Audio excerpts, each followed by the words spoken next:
Welcome to Cartoonist Kayfabe Show and Tell. My name is Jim Rugg. I'm Ed Piscor. This week we're going to look at 3 books by Eleanor Davis, one of my favorite cartoonists. One of the best of our generation, man. You add your skills, my skills, Tom's skills, and maybe a couple other people. We need to get some really good writers in there.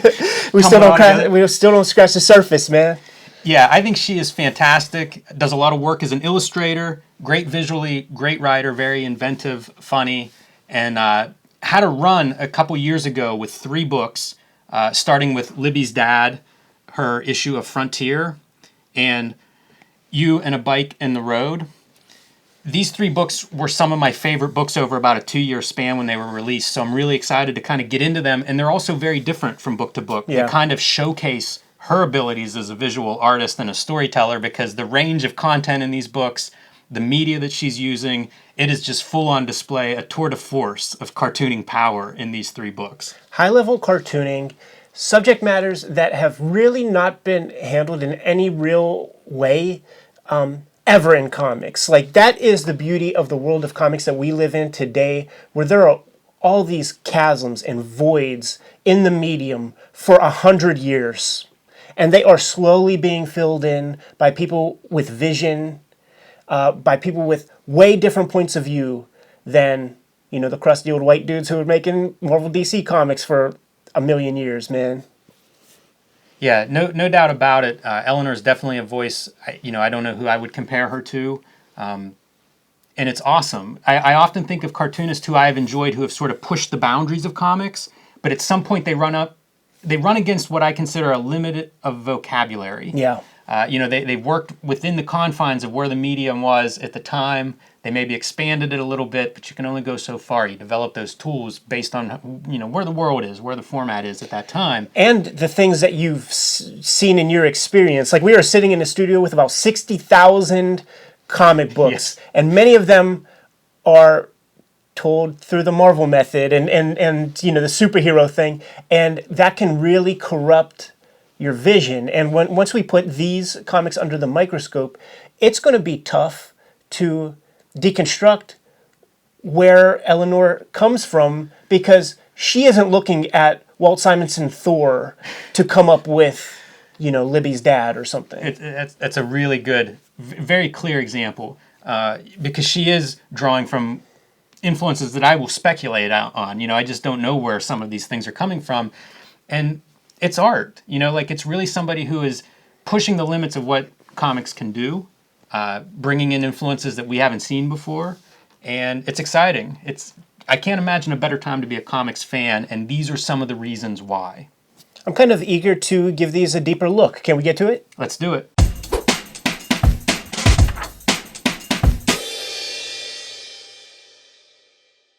All right, so the 3 Eleanor Davis books that we are going to look at today are Libby's Dad, You and a Bike and a Road, and Frontier.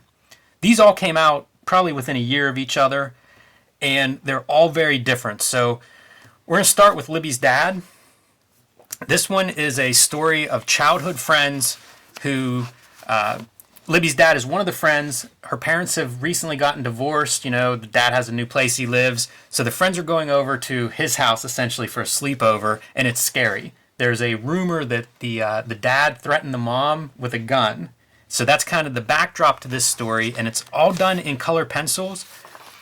And so much of it is subtext, and it's sort of implied, and it takes place off of the page and around the page. So from a storytelling point of view and from a visual point of view, those were the things that first grabbed me about this book. Yeah, it's like a demented picture book. Like, it's like Judy Blume would wish she would be able to write a picture book like this, man, because it's dealing with something that is extremely traumatic for a lot of kids, and they don't understand it. And so Eleanor is able to capture a lot of the speculation that kids might go through when dealing with this kind of situation with such a deft touch. Yeah, aesthetically, she really nails that, from the color pencils, which are, reminiscent of childhood art, but also just the lettering being done in pencil. It has that quality that you're describing is perfectly represented in the art. We mentioned that she's a celebrated illustrator, and I think some of that comes through in the approach of what is the story about? What is the tone of the story? What illustration style will capture that. And it's very accomplished. I'm glad you mentioned picture books, because that's what I think of with this book. This has been her work's been pretty influential to me for all these reasons. I've been looking more at picture books, and some of it is looking at this and thinking about how do you handle a page or a spread and still have all of that storytelling there. In the 50s, this would be called a picture, but she would be able to get a New York agent and sell this to a New York publisher. Take a look at our picture book show and tell, and you'll see examples of sort of what we mean. But no need for the restrictions or boundaries of like a panel border or anything like that. And by the way, that can go sideways. Like if you are not a smart artist, you can start having images bleed into one another, weird tangents start to happen, and just in terms of like composition, another masterful touch here. Now, we would be doing Eleanor a disservice if we don't kind of oscillate back and forth to like the aesthetics of the art and the writing. But the thing, it's going to be kind of hard to do because she blends it almost she does. Perfectly. We've talked about lettering a lot in the show. We letter ourselves, something not all cartoonists do. But we've also talked about legibility and arrangement of word balloons, and noticing like no panel borders. So like the structure of this, if you were to remove all the images and just had your word balloon shapes, there would be no mistake what order to read this stuff in. So from a page design composition, it's really great. So here's one of the transitions I love. We're going from the daytime swimming party to now it's becoming nighttime, so the color palette's changing. It's just so well done in such a subtle way. It's still effective, it's still great color, but it's a different palette. And of course, a different time of day, different setting. That red is a very key color as we progress in the story. The little dotted outlines around the word balloon to indicate, they're kind of whispering, they're staying up late at night. Yeah, maybe she did read old Thor comics or something, because that's an old Marvel stroke. And there it is, boy. The climactic moment, man. Now, I have sisters, and they all have their versions of this kind of story, man, where they tip over that nail polish, get it on the shag carpet or something, but it's never occurred where the dad might have threatened a mother with a gun, so you don't want to like make that dude mad. It's such a good piece, though, because I remember friends' parents, and there were parents that would yell a little more than my house, Yeah. things like that were just like, Totally. Don't mess around at this dude's house. That's the thing, like see, just by you saying that, it's causing all these synapses to fire and make me think about things I just haven't thought about in 20 years. And I sort of like envy cartoonists who can like harken back and pull from those earlier days in like a real way. Like you and I are doing these wizard things, and it's like our focus is on like comics, and that's sort of where our minds were. But she's pulling like from this like real life moment that now I'm not saying it's autobiography, right? But it has like a real earnestness, a real life to it. I love this this composition right here, man. It's like super dynamic. Yeah, it's gorgeous. And the reason I flip back here is because she does that so well. Part of what makes Libby's dad effective is that she nails this like dynamic of these kids. They're sort of tweener age. I'm not sure their exact age, but I'd say 10, 11, 12 kind of. And she just nails that perfectly before we even get to the drama of like the gun. And you could... something's wrong, and this is the first thought you have, because it's what opens the book, is this idea, this rumor, this horrific threat that exists. But just all the anxiety that she captures on the latter portion of this book. I broke a friend's window by accident once playing basketball, and it's like you're just reminded so of all of this, man. It is so tense. Yeah, you really feel it. This is one of those compositions that really speaks to me, where it's like the drama is so heightened and it's represented visually, and that long trek to go tell Dad what happened, like, it's very, man, like everybody's dreading it. German and impressionistic kind of thing. Beautiful, so simple and so effective. Little speculation. Fantasy. I love her figure work too, and we'll probably comment on that in the other books that we look at as well. But it's just such an effortless, natural shapes, body language, it's all there. And as a cartoonist, I am envious of this kind of. I am too. Like we always like overreach and feel like you got to do all these like croquis fucking like life drawing things. And I'm not saying that she doesn't do that. I'm saying she distills it down into just like the totally necessary forms to like get the damn story across, man, and do it in like an elegant way, like a fun to look at way, you know. And here we see the resolution, much less dramatic than they all feared, and represented in the color palette. Yeah. You know, the lights are turned on. He's not the boogeyman with a gun. He's a father trying to clean up this room. And it's all there. You know, it's totally shifted tone-wise by the palette that she uses in this revelation. Though he does have the wraparound sideburns, not far from a young BTK killer, so the jury's out on that. Could be. This was just a fantastic book. I was kind of overwhelmed with it when I first read it, and remain that way. You know, like I've revisited this on podcast. It's great, Ed, to share it with you and to kind of like flip through it and see your observations. There's so much joy in the art in this story. Yeah. I think it's wonderful. Yeah. It reminds me a little bit of Matsumoto. You know, I saw that exhibition in Angoulême this year, and it was the boys from Sunny jumping into the pool. There's a big image of that, and I'm reminded of it here. Yeah, just perfect art choices for the subject matter of this particular tale. And we're going to see, like, where Eleanor's, like, real chops are. Another, like, amazing composition. This reminds me of that composition you pointed out a minute ago of the kids, you know, the low angle of the kids above water. And it's kind of like fisheye kind of lens. Very simple and yet totally expressive. Great drawing. Yeah.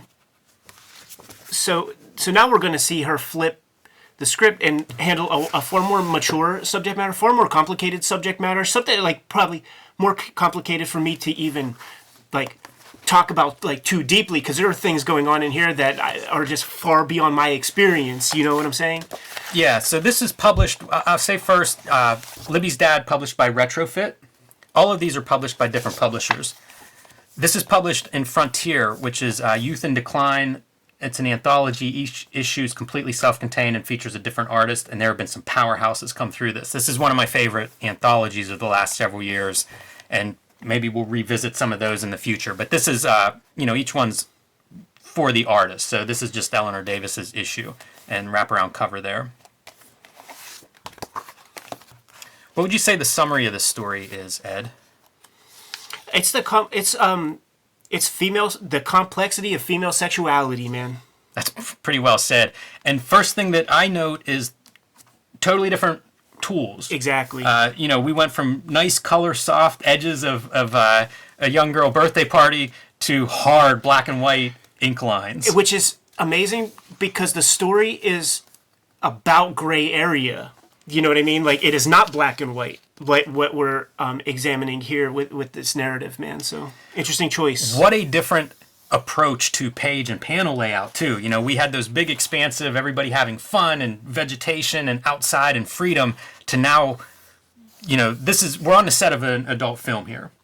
And you see the way that is framed and captured and really put under a microscope. You know, everybody's staring, and we see the screens of what they're seeing and cameras and direction, and it really feels like claustrophobic. Yeah. And right in the center of the composition. She's so good at that. Yeah, you spent time with Eleanor in, was it St. Louis? Minneapolis. Minneapolis. And I asked you, like, where would she have drawn inspiration from in terms of comics and like, you know, we were talking about, because she's in our peer group, and we knew what was coming out in the 90s and whatever, man. You mentioned that manga had something to do with her early inspiration, and I think you could kind of see it in this one with the kind of decompressed nature of the storytelling and some of the art choices, man, the big eyes and stuff like that. Yeah, I think some of the line work and the openness of some of the line work is very reminiscent of some manga that I've seen. This is an amazing piece right here, man. And there are a few other examples where it's like the leering guys.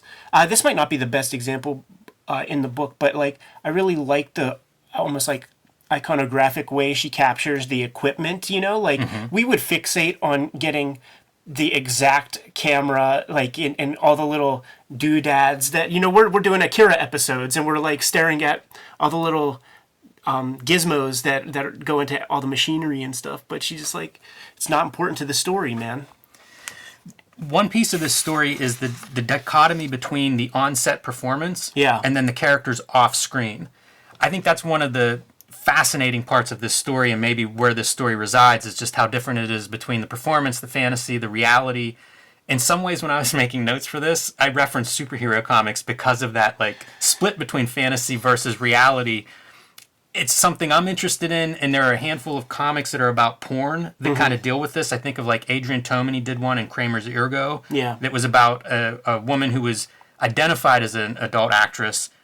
I can't remember if she actually was one or just looked like one, but how it would interfere with her daily life practices. So, like, there are different stories like that. But the other thing is wrestling. You know, wrestling's the part where it's like, is that guy actually being hurt? It looks like he fell off of something. I don't know how you can fake that.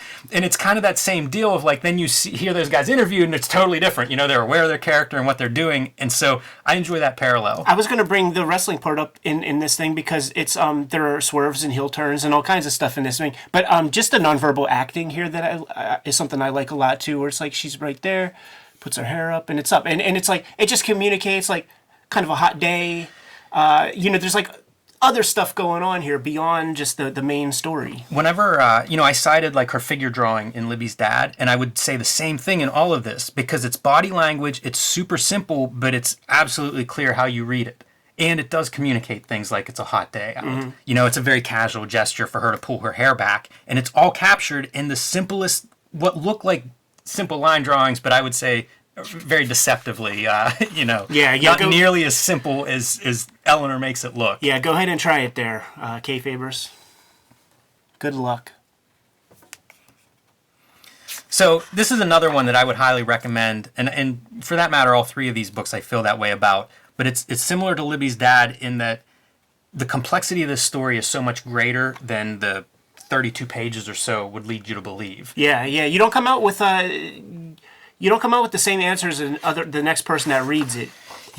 And certainly, man, like talking about the comic with Homegirls, like they take away so much more from the thing, obviously, man. And this is sort of what I was talking about, where we had 100 years of comics that just didn't cover so much of like humanity. And it's amazing that we're like in an age where it's being investigated more and more in the comics medium, on the comics page, and it's just going to increase, man. I think this is a sequence that's very reminiscent of, we were talking about manga being an influence. I think you can see that in some of the pacing in this sequence. Yeah, this is what I was talking about. We're just like, these women having like an almost intimate moment, though they're in front of the camera, and it's like the constant reminder that they're at work. It's really interesting that as this story continues and we get to see the women off camera, off set, you realize like even they had a very different experience between the two of them. It's so good. Like as a short story, as fiction, this is the kind of fiction you might read in New Yorker or something. It's very complex, it's subtle, it's well observed, and it's you come away with different thoughts. We both have different ideas, reading it. So I love that in any kind of storytelling because it's something that then I'm excited to talk to somebody else about. What was your response? What did you see in there? Man, in the landscapes, the little subtle stuff. I remember reading a Jim Lee interview, and he would talk about everybody loves, the cool Wolverine pose. But the stuff that would appeal to him would be like he's trying something different in a background or with some clothing folders or something. This reminds me of that. I don't know that means a lot to the average reader, but as a cartoonist, like, it's hard to draw these things. It's hard to create settings and time periods and really communicate that. And it's all there, in black and white, no less. So, I would highly recommend this one. Out of all the books that we're going to show today, I think this is the only one that may be out of print. So this is probably the most challenging one to track down at the moment, but well worth the effort. And certainly not impossible. So the last book that we're going to look at in these three Eleanor Davis books is You and a Bike and a Road. This is published by Koyama Press, a noteworthy publisher out of Canada. And this is based on a cross-country trip that Eleanor was doing on bike from Arizona or New Mexico to Georgia. And so you see like the supplies that she was packing. whenever she originally did this, most of this is drawn on the road. Like, again, her attention to like setting and scene and vegetation so good. So she was posting these on Instagram. She would draw she would bike during the day, then camp, stop wherever, and do some drawings about whatever she observed, people that she interacted with. These are kind of, there are a lot of comics that are of this sort. Sometimes they're a little journalistic, they're a little autobiographical, but it's somebody basically doing comics about, their day, their events, what they're seeing. I like, that genre sort of varies in mileage, depending on the quality of the cartoonist and what their experiences are. It varies quite a bit from person to person. I happen to enjoy these quite a lot, but I first encountered them on Instagram. Yeah. Whenever they were coming out, every couple of days you might get a little update, a few comics. And then I suppose they were probably cleaned up a little bit for the book publication, but I still found them fascinating in both formats. I enjoy the observation. I've driven cross country a couple of times, never on a bike, and I'd never planned to do that. Right. But I enjoy seeing that different landscape, and she has a really good attention to those details, as well as the people that you actually meet in that. One of the sequences that I love in this book is a 4-page sequence about this mountain that she's going to be biking over. So it's really simple. It reminds me a little bit of John Porcellino, who does King Cat comics and is kind of meditative in his writing. So mountain in the distance, move toward it. And you get the sense that this is like her exact inner dialogue, like when she's on the road, just like pounding the pavement. Now you're climbing it. Now you're over it. I mean, that's the whole book. It's all accomplishment. And now it's gone. Yeah, and she struggles a lot physically. Like, she's not sure if she's going to be able to make this journey that she has planned. A lot of reference to, like, she has a problem with one of her knees, so that comes up. At some point, she basically has to stay with some strangers who are friends of friends to try to reduce swelling in her knee and kind of gear up to make the rest of the trip. There's some very, practical things, like where does she find water? And there are churches and things that give out water, because it's like the desert Southwest, it's life and death literally. So, she's packing the water that she needs and stopping wherever she can to refill that. So there's, it's a combination of her own meditations on this experience, what she's encountering, and then the very practical part of actually going out and making a journey like this. I found it very entertaining. I also found it very inspiring. Mm-hmm. So around the time of this, I started training for a marathon. And I've run most of my life, but I've never run that far. And one of the things that I took away from this book was I would do my training runs, and then I would make a comic about them and put it online with the idea of positive peer pressure. Once I started posting them, if I fell off, I was going to at least feel shamed for stopping. And so that was something that I took directly from just reading these online and enjoying that experience and thinking like I could do something similar. And there's poignant moments, at this point she encounters a car accident and a person trying to flee from the authorities. There's other places she gets into landscapes. At one point she's going through like a nature preserve, like a big wooded area, and finds this spot that's not marked on the map, and it's like a military training space. It's abandoned, but it's like an Iraqi village, if memory serves me right. It was a training facility at the time. Interesting seeing her going through like cities, so like Austin. What's it like biking through a major metropolitan area? It's quite like the Pittsburgh road map. Yeah, it really does. So pretty enjoyable. Very personal. She talks about some of her fears along the way, some of the personal ups and downs that she encounters. Here we go, going through the military reserve forest in Louisiana. And like the other books, I think they're all still available from the publishers, probably from wherever you buy your comics. And, I would say check out an Eleanor Davis comic if you haven't already. We like to leave Kayfabers with stuff to look for. So in addition to these 3, she recently published Why Art from Fantagraphics, big publisher, easy enough to find this book. And the book that preceded these 3, How to Be Happy, an absolutely beautiful hardcover, I think also from Fantagraphics. Oh yeah, you can't disable the power on my label. And this is a collection of short stories that she did. So this is a pretty good place to start. You get a chance to see some of what she's capable of. I once saw a demo of watercolors. that she put on. You know, so like she works in all this different media. She works digitally, black and white color, limited color. One of my favorite cartoonists. Highly recommended. Well, there you have it. Like, subscribe, and follow the YouTube channel. Make sure you hit the bell icon whenever you subscribe so that you can get updated whenever we have new videos available. You can find our merch at Spreadshop. There's a link below this video. Jim and I are going to get back to making some comics, so you Kayfabers know what your marching orders are. Read more comics.